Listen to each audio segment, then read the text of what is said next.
人体工程学这个概念呢，我相信大家在很多地方呢都听过今天呢要给大家分享的是我最近比较喜欢的2把人体工程学的键盘。这种配列的键盘呢，它有一个专属的一个名称叫做 Alice 这种特殊的配列呢，其实就是在常规键盘的一个基础上根据这个人体工程学重新排布按键的所以说在输入体验上和常规的这个键盘呢还是有点不一样的当然 Alice 配列它也有这一个60、75、80等等各种不同的配列因为我个人呢是比较喜欢68的一个布局，所以说今天的这2把键盘呢，它都是一个类68配列的。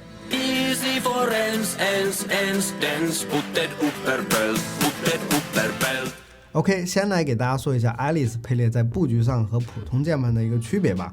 当我们手正常的放在桌面上的时候，这个时候呢，手指之间呢它是有一定距离的普通的键盘上的键帽呢都是一条直线如果说我们想要舒服的按下对应的一个按键，就必须调整手指的一个摆放的位置如果你是刚刚学习用键盘打字的话，这种姿势呢很容易就让手指产生疲劳这也是我身边很多朋友呢他不太会标准的打字手法的一个原因之一而爱丽丝配列呢，则是根据手指的一个人体工程学把键帽的位置呢进行了调整，让手指的位置呢能够更加的一个舒服一点。当然考虑到键盘上还有其他的一个按键也并没有把每一颗按键呢都调节到最舒服的一个位置只不过呢适应起来呢要比普通的一个配列的键盘呢好上不少的相信我如果你平时打字的时候用到的是一个标准的一个打字手法，爱丽丝配列的上手呢绝对是非常的一个快速的当然如果你平时打字是这个一指禅的话，那么适应起来呢肯定是非常困难的。不过呢每一把爱丽丝键盘的设计者背后呢，它都有自己的一个小心思的比如说我手上这2把键盘呢，它在使用体验上呢也是有不一样的我手里这2把键盘呢，分别是这个Keychron 的 Q8 和这个 Faker 的 Alice先说一下这个 Faker 的 Alice 吧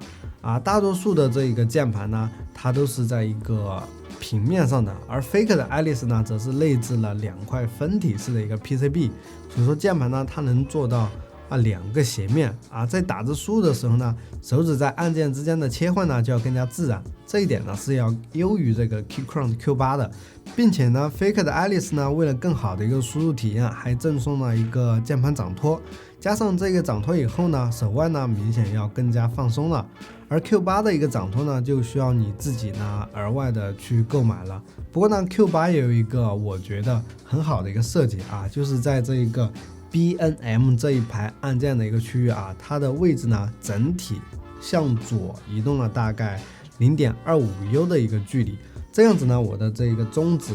无名指和小拇指呢按这个逗号、句号和顿号这3颗按键的时候呢，它就要更加舒服一点。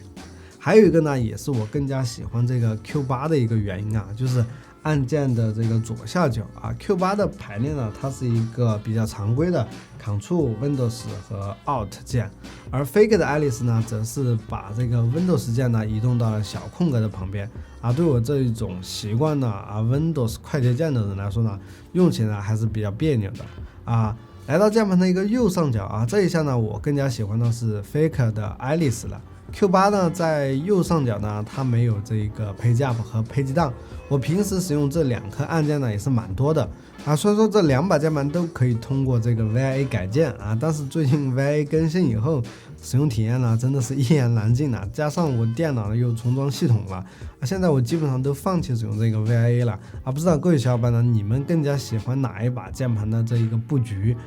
两者呢，我觉得都有可取之处但同时呢，都有一些地方我不太喜欢我觉得要是能够把这2把键盘的优点结合一下就完美了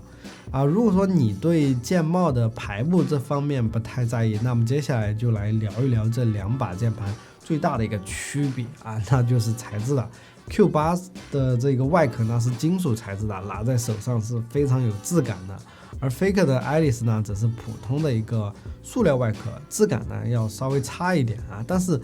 比起 Q8 来说呢 Faker 的 Alice 它是蓝牙和 2.4G 双无线模式啊 ，Q8 呢只能进行一个有线连接，这个呢我觉得就看大家的一个实际使用情况了啊，你是愿意为了键盘的质感而牺牲掉无线呢，还是愿意使用无线而牺牲掉这个键盘的一个质感呢？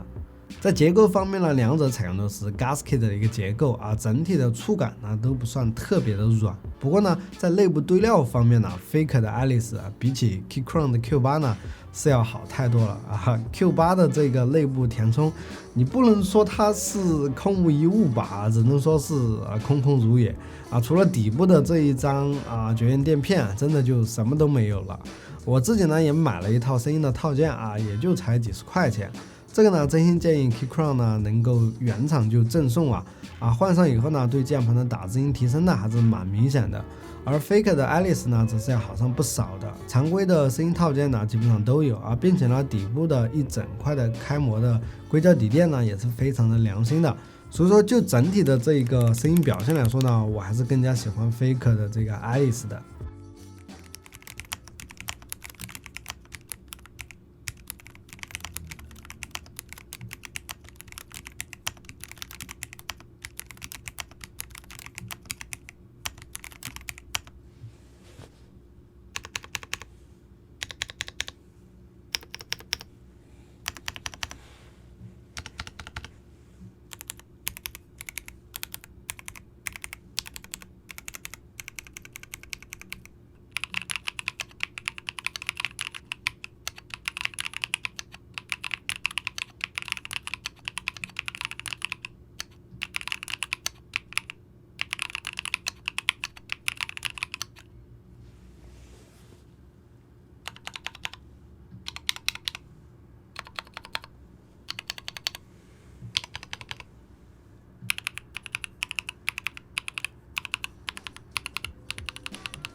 当然，影响键盘的手感表现，除了内部的填充以外，键帽呢也有很大的一个关系Keychron 的 Q8 呢采用的是一套 ABS 的双色键帽我觉得这个手感呢是没有 Faker 的 Alice 上面这一套 PP 热升华键帽呢要好的。我手里面这个空格键呢都已经开始打油了如果你追求比较极致的一个声音表现，我觉得是可以换一套键帽的在价格方面呢 ，Faker 的 Alice 是成品599，套件呢469，而 Keychron Q8 呢成品在800块钱左右，套件呢要少100块钱，700块钱左右。如果你只是想买一把 Alice 配列的键盘，到手即用又不太想折腾的话，我觉得 Faker 的 Alice 的成品呢还是挺不错的拥有不错的输入体验的同时呢，而且本身的它一个堆料也是比较厚道的。但如果说你想要一把外观比较有质感，同时呢动手能力又还可以自己爱好去调一调键盘的话，我觉得 Keychron Q8 的一个套件版本同样是值得购买的。这个价格的 Alice 金属版套件，说实话性价比还是非常不错的不知道各位小伙伴你们会怎么选呢？好了，以上呢就是本期视频的一个全部内容了。各位小伙伴呢，别忘了点赞、评论、转发、关注我是你们山东，我们下个视频再见吧 ，Peace。